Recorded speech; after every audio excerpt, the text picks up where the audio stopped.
ele começaria a ficar cada vez maior, porque, claro, ia começar a aparecer agora o verão. Então o sol ia aparecer maior, ia ficar mais quente. Eles viam como se fosse o nascimento do Deus Sol. É o solstício de inverno, em 24 de dezembro no hemisfério norte. Esse nascimento do Deus Sol era relacionado a Tamuz, filho de Nimrod, o Deus Sol. Por isso, eles comemoravam esse Natal. Era o nascimento do Deus Sol. Era comemorado com bacanal, com cumilança, com glutonaria, com tudo em que é condenável, com tudo de terrível que possa se imaginar. Essa festa era uma festa terrível aos olhos dos seres humanos, e aí já nem falamos aos olhos do Senhor. Mas eram coisas terríveis. É o Natal, não é outra festa. É o Natal, é o mesmo Natal que você comemora. Vamos então, fechando a questão do pinheiro. O pinheiro de Natal era, na verdade, o simbolismo de Tamuz, que havia nascido do tronco podre da árvore, a qual Semíramis o encontrou ali morto quando ele foi assassinado.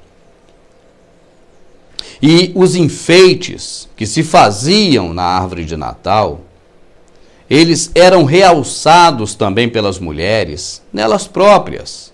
Era a própria vaidade humana, que era o que personificava esse culto aos enfeites da árvore. O que eu quero dizer com isso? Você olha, por exemplo, uma figura vaidosa da palavra de Deus. O nome dela é Jezabel. Essa mulher Jezabel, ela se enfeitava totalmente. Ela era uma mulher que amava a vaidade.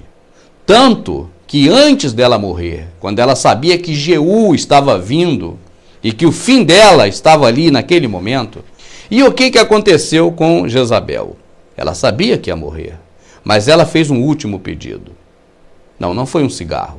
Ela pediu para ter a oportunidade de se pintar. E ela foi se pintar toda. Jezabel era devota de Semíramis. Era devota do culto da árvore. Era devota do Natal, do nascimento do Deus Sol. Então, eles acreditavam que quando as mulheres se pintavam, e até a filha de Labão tinha essas vaidades, porque quando foram buscar uma esposa para o filho do profeta Israel, foi aconselhado que se levasse adornos de nariz para a filha de Labão. Eram os piercings da época. Então era uma vaidade também. A vaidade sempre existiu e sempre foi uma forma de cultuar. A pessoa se maquiar para ficar bonita, para realçar, é uma coisa. Agora o excesso se torna vaidade. E a vaidade é um culto a deuses estranhos. E nesse caso, o deus Tamuz, o pinheirinho de Natal. Quando a pessoa leva para dentro de casa um pinheiro, seja comprado em qualquer loja, no shopping, e começa a enfeitar esse pinheirinho, o significado é de que essa pessoa está cultuando a vaidade humana. Esse é o sentido original. Esse é o sentido ao qual ele foi concebido.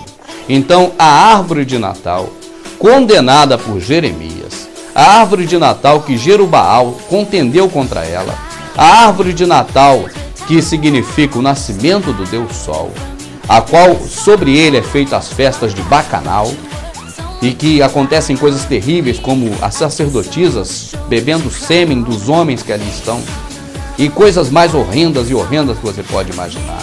E todas essas coisas terríveis ligadas também ao culto da árvore. Então aqui você está sabendo da verdade oculta. Nós vamos seguir porque ainda não acabou. Special.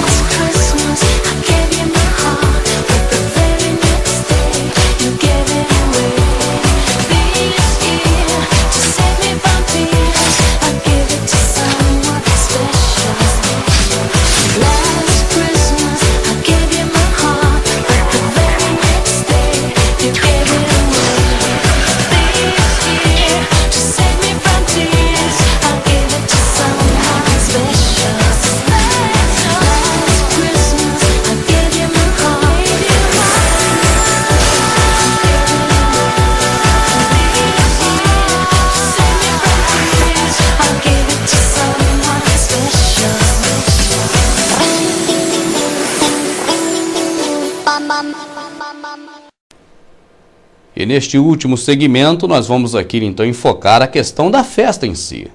A festa do Natal, que antes do cristianismo era conhecida como Brumália.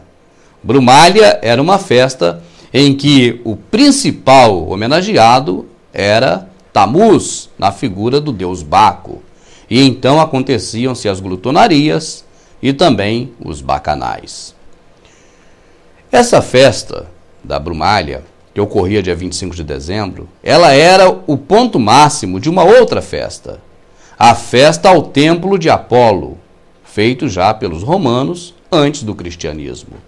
A festa ao templo de Apolo, ela começava em 17 e terminava em 24 de dezembro, sendo seguida pela Brumália, que ocorria em 25 de dezembro. Hoje, quando comemoramos o Natal, na verdade nós estamos dando sequência a um costume anterior mesmo à criação da religião cristã. Nós estamos dando sequência a um costume pagão, de forma terrível, feito muito antes do nascimento do Jesus histórico, filho de Maria, filho do carpinteiro José, do Jesus mítico, filho de Deus, que morreu na cruz do Calvário. Muito antes disso se praticava esse Natal, e era Brumália. Hoje, quando nós aproveitamos o Natal para uma reunião social com os amigos e com os familiares, e achamos que por isso o Natal então tem seu lado bom, e devemos dizer assim: não, eu não pratico nada daquilo. Olha, o que eu faço agora é uma reunião saudável com meus amigos, com meus irmãos, com meus parentes. Eu digo a você, meu amado, que de qualquer forma, você está inserido no mesmo contexto da festa natalina. É a mesma festa de Natal, não é outra. Então, se é uma ocasião para reunir os familiares, para ter uma comunhão, por que não faz em outra época? Por que deixa para esse dia? Porque o espírito natalino é que envolveu você, como envolveu todas as outras pessoas. Esse espírito natalino não é de Deus. Efetivamente, esse espírito natalino é um espírito demoníaco, vindo diretamente das religiões pagãs de muito tempo atrás. Você observa que todos os elementos que compõem o Natal têm uma origem pagã. Eu já não vou nem entrar aqui no mérito da questão do Papai Noel, porque é mais do que sabido que ele representa São Nicolau. Pelo menos essa é a história que se passou para nós. Eu, particularmente, creio de outra forma. Eu creio que Papai Noel foi criado pelos senhores do mundo exatamente com um fim específico: tirar o sentido da existência real de Jesus. Eu creio que quando a criança começa a acreditar que existe Papai Noel e que ele está relacionado a uma suposta festa de aniversário de Jesus Cristo, essa criança vai chegar a uma idade de 4, 5, 6, talvez 7 anos de idade, crendo dessa forma, crendo que Papai Noel tem a ver com Jesus. Papai Noel existe e Jesus também existe. E eu creio que após o momento em que essa criança descobre que Papai Noel é só um conto de fadas, que Papai Noel na verdade não existe, eu creio que também essa criança passa, por associação, a desacreditar que também Jesus existe. Então eu creio que é uma forma que os senhores do mundo encontraram para reescrever a história. Não tem como dizer que Jesus não nasceu um dia e não existiu. Então, associa-se a Jesus uma segunda figura, mas uma figura mentirosa. E quando a criança descobre que essa figura é uma mentira, a outra está associada a ela. E automaticamente também vai se pensar que essa outra figura também não existe. Eu creio que é para isso que criaram esse satânico Papai Noel, essa aberração. Um homem que é onipresente. Ele consegue visitar todas as crianças ao mesmo tempo. Ele consegue descer por todas as chaminés e deixar presentes ao mesmo tempo. Então ele é onipresente. Ele consegue fazer o milagre da multiplicação.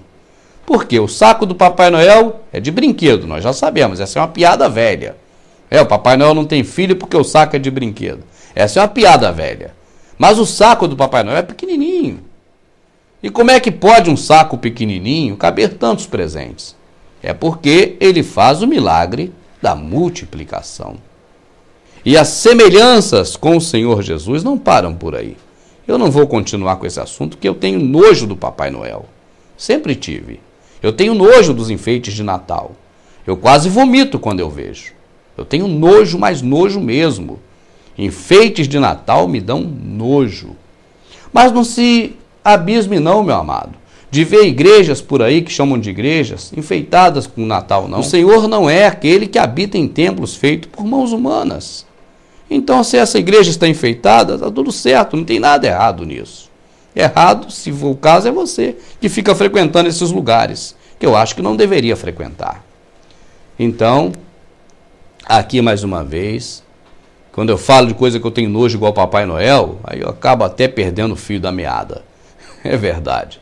Só quero dizer para você o seguinte, essa é a verdade sobre o Natal, e ela não une as famílias. Porque você se unir para beber, para glutonaria, para comer, isso não é de Deus. A própria palavra condena a glutonaria, condena quem come muito. É uma coisa terrível.